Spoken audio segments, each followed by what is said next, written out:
Party जिंदाबाद जिंदाबाद जिंदाबाद। मनरेगा को बहाल करो, बहाल करो, बहाल करो। मनरेगा को बहाल करो, बहाल करो, बहाल करो। अरे होश में आओ, होश में आओ, होश में आओ। गरीबों पर अत्याचार करना बंद करो, बंद करो, बंद करो। गरीबों पर अत्याचार करना बंद करो, बंद करो, बंद करो। मजदूरों का हक इत्थे रख, इत्थे रख, इत्थे रख। मजदूरों का हक इत्थे रख, इत्थे रख, इत्थे रख। आवाज दो, आवाज दो। कांग्रेस पार्टी जिंदाबाद, कांग्रेस पार्टी जिंदाबाद, जिंदाबाद। समुदाय से सीपीएस साहब से जो है, इनसे मेरा यह अनुरोध है कि ब्लॉक में जितने भी जो है बीडीओ साहब बैठे हैं उनको बताया जाए काम से ज्यादा नहीं करे।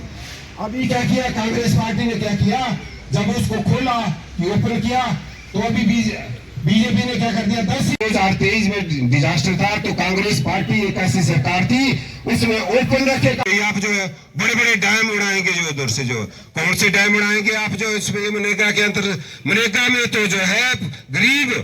हमने फिर पल ब्लॉक हुआ, फिर हमारा नाचन हो गया, फिर हमारा धर्मपुर ब्लॉक हो गया। आज यहाँ सुंदरनगर ब्लॉक की बारी है, तो आज लोगों में और सभी हमारे कांग्रेस कार्यकर्ताओं में उत्साह है और पूरे बाज़ार में हमने कांग्रेस बचाओ संग्राम की रैली के तहत जो है लोगों तक जो है जन जन तक कांग्रेस की नीतियाँ और जो मनरेगा को एक काला कानून, जैसे किसान काला कानून मोदी जी ने लाया था, वैसे ही मनरेगा को जो है तोड़ मोड़ कर रख दिया है। क्योंकि मनरेगा जो है ऐसा नहीं है कि हम झूठ बोल रहे हैं, क्योंकि 2005 से मैं कंटिन्यू 20 बार आज तक कंटिन्यू जिला परिषद मेंबर के रूप में हमारे सामने ही मनरेगा आया था। तो गरीब लोगों के लिए जो मनरेगा था, जो हमारी अध्यक्षा सोनिया गांधी जी थे और प्रधानमंत्री डॉक्टर मनमोहन सिंह जी हुआ करते थे, उन्होंने जो ग्रामीण क्षेत्र में 80% जो लोग रहते थे,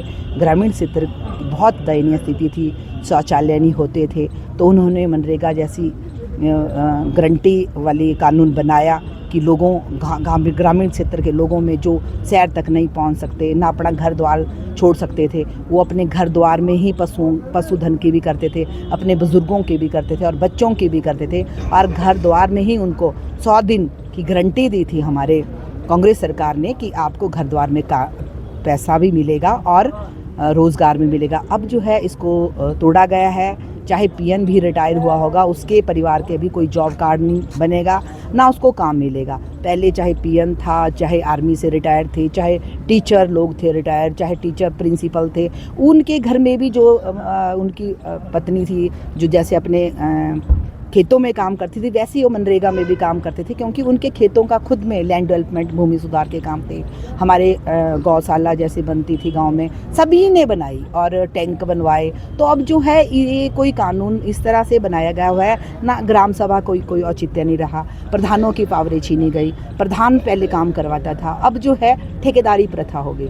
ठेकेदार, अभी तो इन्होंने बड़ी बड़ी होर्डिंग लगा दी, मैं देख रही थी, कल भी मैं बनारसा साइड गई थी, तो मोदी जी का और 125 दिन लिखा हुआ है, तो वो कोई गारंटी नहीं है इसमें। जैसे गारंटी कांग्रेस सरकार ने दी थी, तो उसको हम चाहेंगे कि काले कानून को वापस ले। जैसे किसानों के लिए आंदोलन करना पड़ा था, इसीलिए आज हम मज़दूरों की, जो हमारे गरीब लोग हैं, जो हमारे गरीब रिश्तेदार हैं, भाई बहन हैं हमारे, जो ग्रामीण क्षेत्र में रह रहे हैं, उनको घर द्वार में एक उनकी आर्थिक स्थिति मजबूत हुई थी, उनके लिए हम जो है लड़ाई लड़ रहे हैं और इसको हम जो है वापस लेके रहेंगे। क्योंकि इसके लिए अगर हमें नेशनल लेवल पे भी उतरना पड़े तो नेशनल लेवल पर भी उतरेंगे। अभी हम कर रहे हैं, वो तो होता ही है, एक परिवार में 15-20 लोग होते हैं, लड़ाई झगड़ा भी होता है, सब चीज़ें होती है, 2 बर्तन होते हैं, वो भी टन भी करते हैं, लेकिन मुझे पूरा विश्वास है कि हम एकजुट करेंगे और कांग्रेस का जो वर्चस्व है उसको दोबारा वापस लाएंगे।